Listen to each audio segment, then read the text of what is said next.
Hello, this is Aoife Dean and this is the Happy Weight podcast.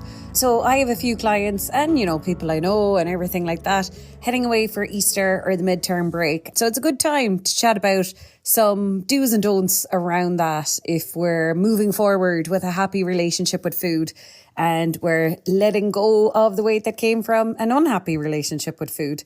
And just, I suppose, food news for me for the week. It's like I've moved on from feeling guilt around food now. Like I do think feeling guilt around food is a sure sign of disordered eating because guilt assumes that, you had one chance and you ruined it. You ruined it and it's all over now, game over, whatever. And whereas actually we have a lifelong ahead of us to be eating. And if something didn't suit our belly, if we're too full, there's no problem. There's literally no type of food, no amount of food that your body would never come to the end of. No matter what you eat, no matter how much you eat, your body will always come to the end of it. Your body will always make its way through processing all of it and go back to being hungry. So it's never a missed opportunity. It's never your last shot. Missed it moving forward. That's what guilt insinuates. Whereas actually, I kind of think of more is this a feeling I like, physically? Is this a once per week feeling, a once per day feeling, a once every 2 week feeling, whatever? Because sometimes food can be yummy, but it doesn't leave a great feeling in your belly. And I wouldn't say that would mean we should never eat those foods.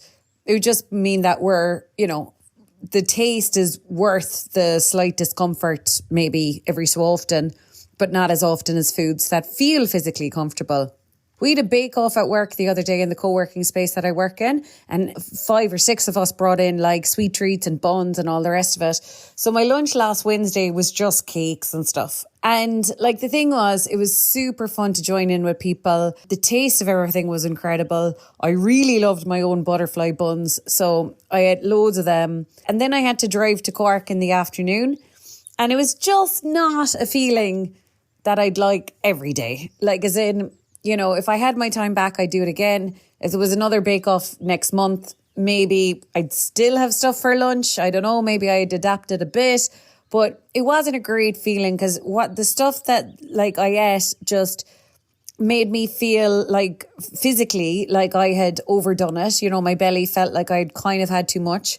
But at the same way, I was lacking. I felt really lacking and there wasn't enough, robustness in what I had to eat. So that's not a feeling I'd like every day. You know what I mean? So I think there's a massive difference there because the difference is being led by what your body says rather than just categorically calling something wrong.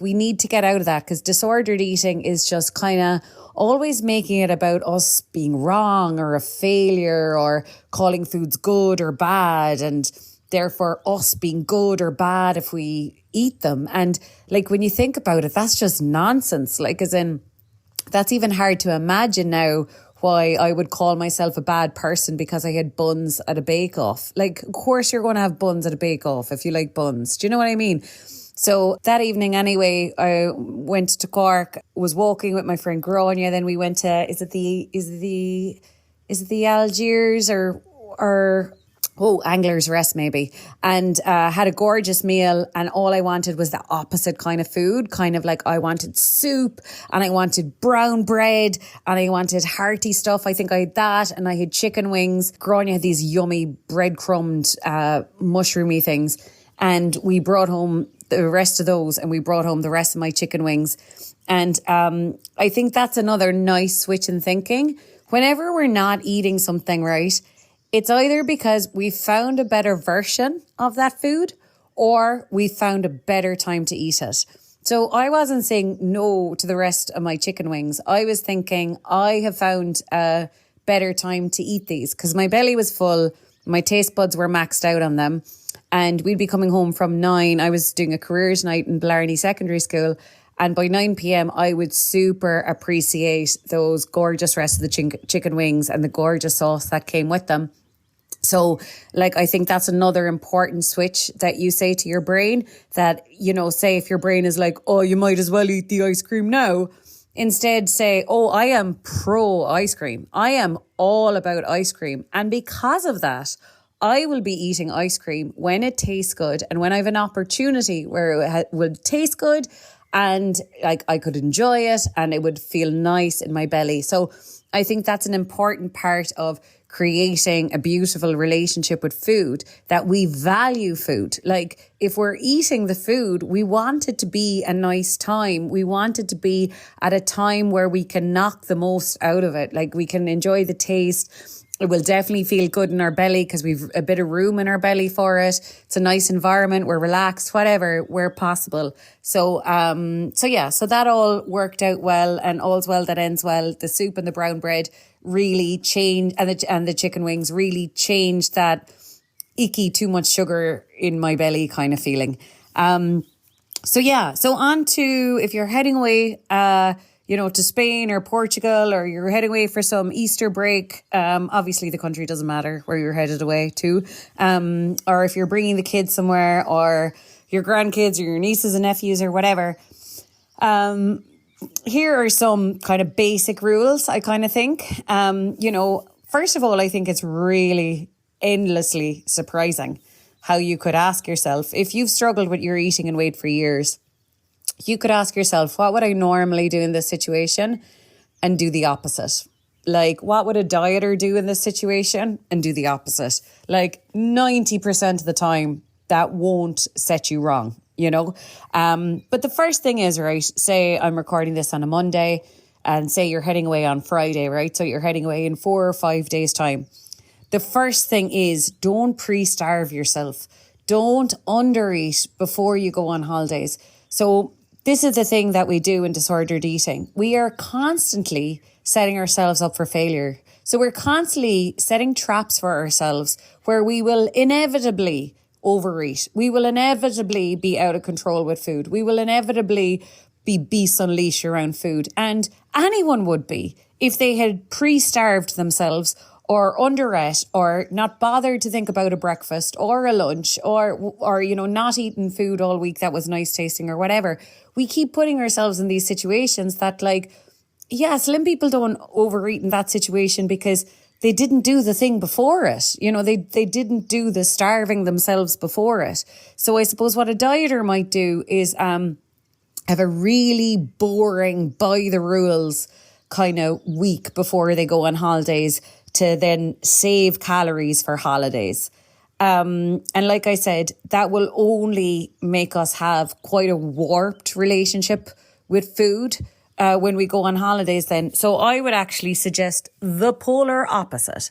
Like if today's Monday and you're heading away on Friday, how can you have cream of the crop between now and Friday? How can, really put some thought into it? Like as in, what do you need to get at the butchers, or what do you need to get at the fishmongers, or really come up with yummy dinners or yummy lunches that are just tip top to your liking. No scrimping, no compromises, high taste, perfect feeling in your belly. And the best is yet to come, again with the next meal after that, once you get hungry, also being gorgeous. And then what you'll get is, when you get to the hotel or when you get to the other country you're going on holidays to, it'll be the food is gorgeous, there's great stuff there, but it's not as if you're half starved. It's not as if you've been living on rice cakes or Rivita or protein bars for the week. Like I said, you've had really delicious food all week, and now this is more the same.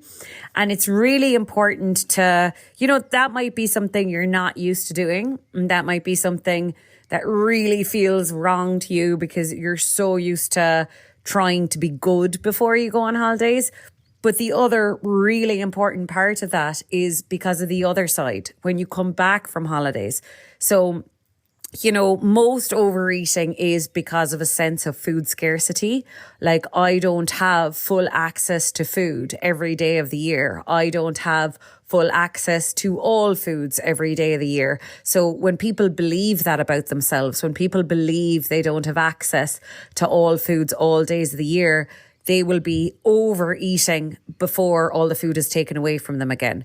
And now you want to establish home and your normal life as a place where you have your food. Like, this is your life, this is your body, this is your diet. So the foods that you are eating absolutely suit you. And if we have a history of weight issues, we have to always be thinking about appetite suppression. We have to always be thinking about a meal that does the job, not a meal that you're going to be looking in the cupboards and the freezer and the presses in 20 minutes time, you know? So we want to be going on holidays thinking, you know, calming ourselves down, basically, you know, kind of telling ourselves like, Aoife, if you want to eat pasta when you're back, of course, let's make pasta carbonara on Monday night when you get home from holidays. Because the other thing is, when holidays are over, it's a bit of a downer. So like, we're going to need comfort from food. So like, whatever about on holidays, like on holidays, you could be, you know, cortisol levels are reduced, you're relaxing in the sunshine, everyone's happy, you're chilled, you're not stressed with work, whatever. So like, you know, you're social eating then probably, or novelty eating, but it mightn't be emotional eating. But when you get back to Ireland and it's raining and you're back to work and everything, you will probably need some comforting food. So don't let yourself off the hook. Like, I had a client this morning and I'd say he was like, whoa, because I was like, do not let yourself say even once, I'm going to be good when I get home. Do not utter those words in your mind that I will be good when I get home, because you are insinuating food scarcity. And I know I sound over the top about this, but like, you're entitled to not have a weight problem. And if you have a weight problem and if you have issues with overeating, a lot of it is because you keep promoting scarcity. You keep promoting, I'll be good on Monday, this food is going away, this is my last hurrah, I'll start walking more, doing more exercises in 2 weeks or whatever. It's all lack around the corner makes us overdo it now. So we want to sell ourselves on the absolute opposite existence, that every day of your life, no matter the location, you have an interest in food basically, and you have an interest in getting your hands on tasty stuff that makes you feel well. And whether you're on holidays or whether you're at home, it's all the same. You're well able to get your hands on tasty, nice foods that feel well. Then another one, I suppose, use milestones of time. You know, so think about, like, say, I don't know, if your flight is at 6:15 from Cork Airport and you're kind of like, okay, how do I want to arrive feeling? And really do some thinking there, right? Because we've so much habits. And an automatic breakfast is such a habit that people have. That's such an unnecessary cause of weight. So you might be waking up at 5 and having a big bowl of breakfast, or, you know, a breakfast or whatever. And it's like, technically, that mightn't be the priority right then. You know, technically, you mightn't need that at all. And then there might be times that it's not just about that you're not hungry leaving home. The other thing is that when you actually put some thought into it, when you think about the food highlights of the day, it's like you might rather a pastry at the airport. And yet again, that doesn't have to mean being overfull. That doesn't have to mean multiple pastries. It doesn't need to mean sitting on the plane feeling uncomfortable. It doesn't need to mean any of those things. It could mean that you're just a normal person having a tasty little pastry and a coffee. You know, so that might actually be your priority over the breakfast at home. And see, sometimes we don't think about this when we're kind of more unconscious about our eating and we're just stuck in habits and we're not really reviewing if those habits work for us, and we're not really reviewing in the moment, do I need food and do I even like this food? So yeah, with the milestones of time, I suppose all the little timestamps of your day, and I would do that nearly daily. So it's kind of like, yeah, there's how you feel once you arrive at the airport, how you want to feel by the time you get off the flight. Because the thing is, we've done all of this wrong so many times. You know probably exactly how you don't want to feel. You know, like if the flight's a bit late or whatever, we've all probably made the mistake where, you know, you have a glass or two of wine or whatever. So then you're a bit like groggy at 4 p.m. landing or whatever. You know, like we all have a little bit of a process of elimination from ways we definitely do not like feeling at the different timestamps. And then it might be the case that like, do you want a Ryanair roll on the flight when actually when you land on the other side, you're only an hour from your hotel or whatever, and, it would be way nicer to go out for lunch there. So you're kind of really being conscious of your belly space. I think even especially, that day of travel, that like, you still want a nice time with food and you don't want to do too much settling. So maybe you'd really value, once you've your bags down and you're checked in and flight is done, transfer is done, everything, you can just sit down and enjoy a nice meal in relaxation. And maybe that would be better than the Ryanair roll or panini or whatever, So I suppose all those timestamps.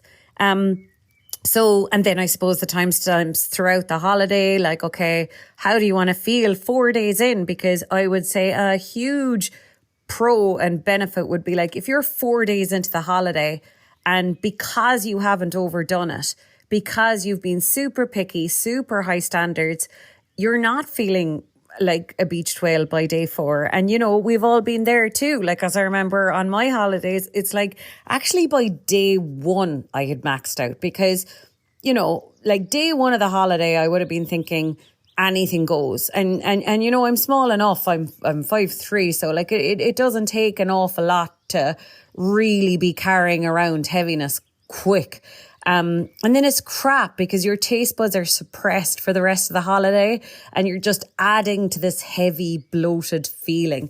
So I suppose the opposite of that, because don't be visualizing what you don't want, be visualizing what you do want. So it's like day 4, day 5 of the holiday, and this ice cream you're getting in the afternoon tastes like it's your first ice cream. Like you're so ready for it. It's so delicious. There's so many things that you've said no to because you rather this ice cream or whatever, that you're like loving it. You're still loving food. Your taste buds are still heightened. There's still room in your body. Your body isn't like deterring you from food with that feeling of like heaviness or bloatedness or whatever. Like how class would that be if it was kind of equal opportunities for every day of holidays? Every day of holidays was all brand new with food and you weren't still lugging around all the food from overeating last night or the day before. Like that would be quite cool. Then the next one, apart from milestones, is I suppose think about your priorities. So you might have stayed in this hotel before and they have an excellent selection of baby pastries and you're all about those baby pastries. And do you care about the sausages and rashers? Maybe not. Do you care about the cereals? Maybe not. Or, vice versa. So whatever you really care about, like that's the non-negotiables. So like have a little think about what are your non-negotiables.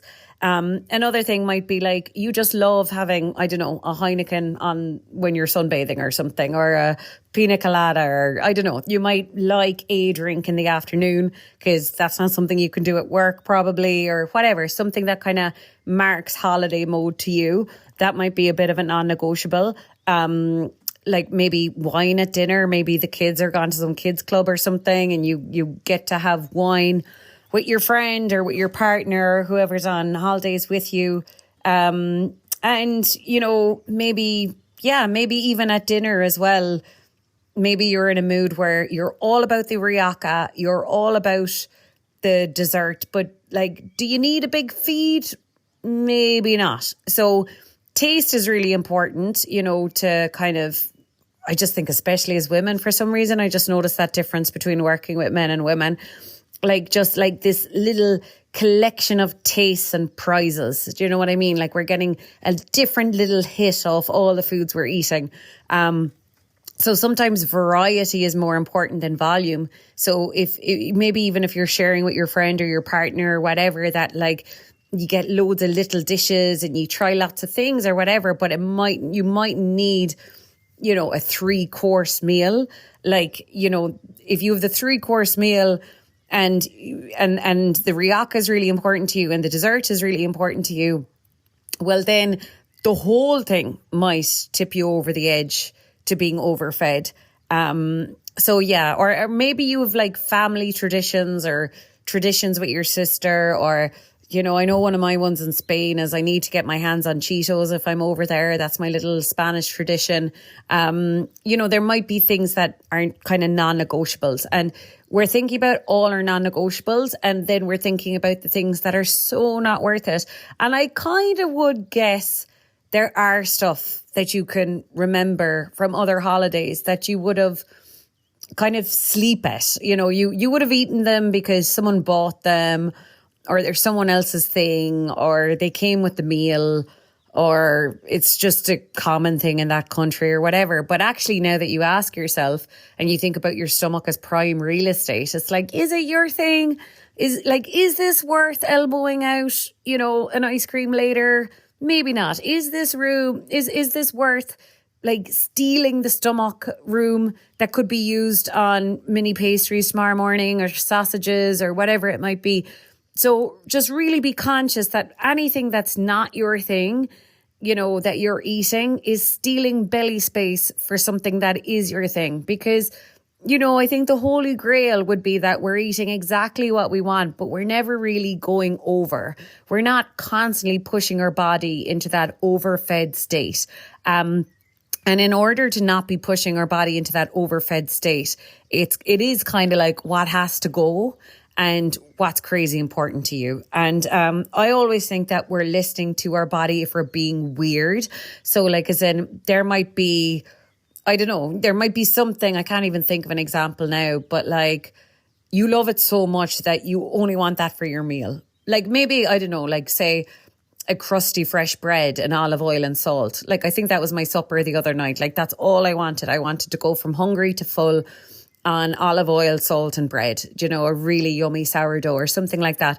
So like have abnormal portions, because it's like portions are just a kind of, every human needs this at this time. Like portions are stupid, basically. They're really handy if you're a dietitian or you're catering staff working out, menus in hospitals, or you're working out menus in restaurants. Yeah, you need portion sizes for that, for budgeting and ordering and all that.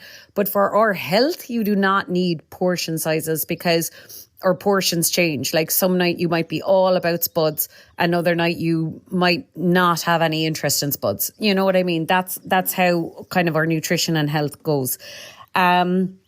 I think I covered this one already, but it's never no, it's not right now. It's that you found a nicer version of the food, or you've found a nicer time to enjoy the food. So like the rest of my barbecue chicken wings the other night, it wasn't that I was anti the rest of those chicken wings, or it wasn't that I was anti a large portion of chicken wings.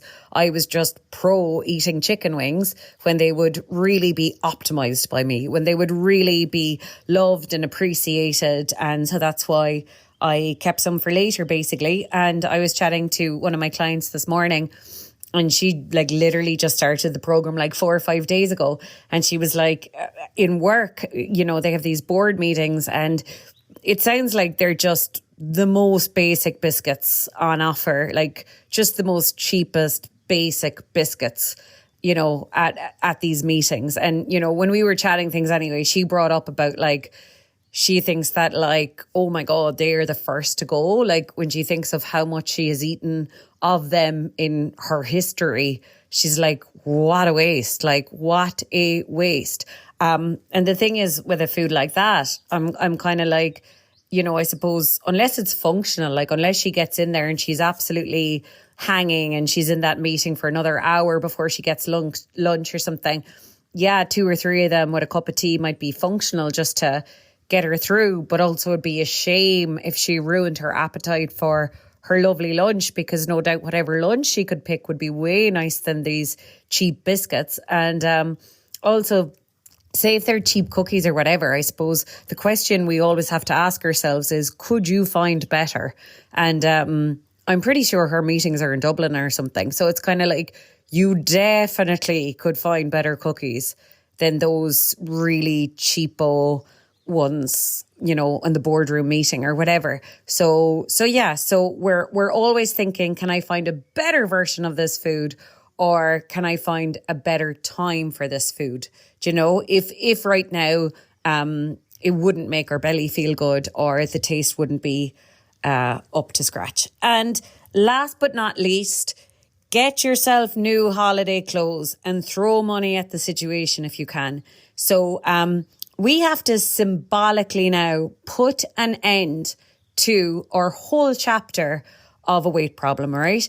And a weight problem doesn't come, like a weight problem only comes with tons of discomfort. You've been in physical discomfort many, many times. You've been in emotional discomfort many, many times, giving yourself such a hard time for gaining this weight, not being able to lose it, giving yourself such a hard time for what you've eaten, etc. And you've really been treating yourself as less than. And the thing is, we have to view it all really differently now, right? Because it's kind of like, I've had disordered eating and weight issues. You probably have if you're listening to this. And like, you know, it hasn't been fun. And how many people out there will live their life not even understanding what we're on about? Like, as in, if they tuned into this podcast, they'd be like a goat looking into a spaceship. They would have no clue what the hell we're talking about because they've never had disordered eating. So like, it hasn't been good crack for you. Like, you're not the bad guy. You've had to deal with something that was really awful for you, right? And so the strategy now wouldn't be to punish yourself because you've been through something awful. The strategy would be to acknowledge you have been through something awful and you deserve to be comforted. And also keep in mind that comfort eating comes from discomfort. So you will never give out to yourself enough to get out of comfort eating. You will never give out to yourself enough to lose weight because giving out to yourself will only ever cause weight gain.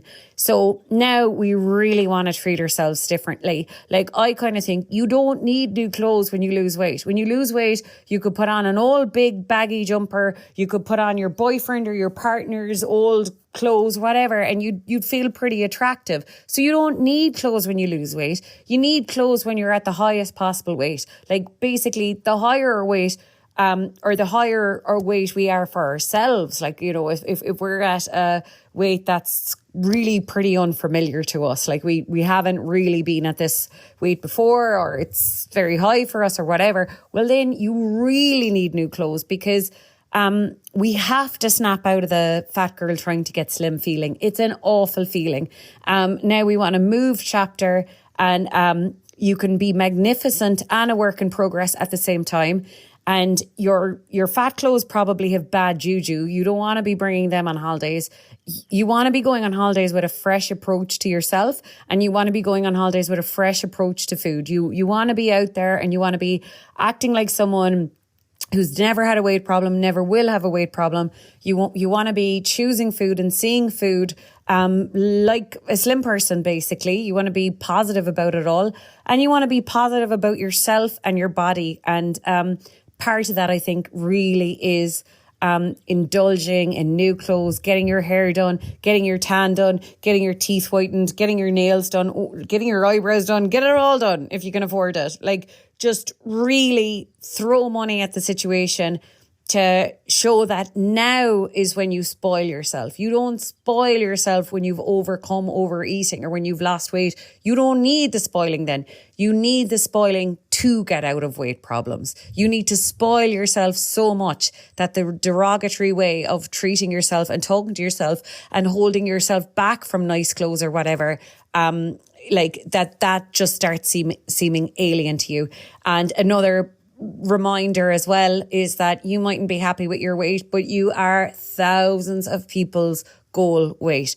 And you mightn't plan on staying this weight for a long time, but for the sake of all the people who pray at night to one day be your weight, that's their next goal or whatever, just for their sake, have a load of crack with it. Buy nice clothes, dress your body up as it is now. It won't be like this forever.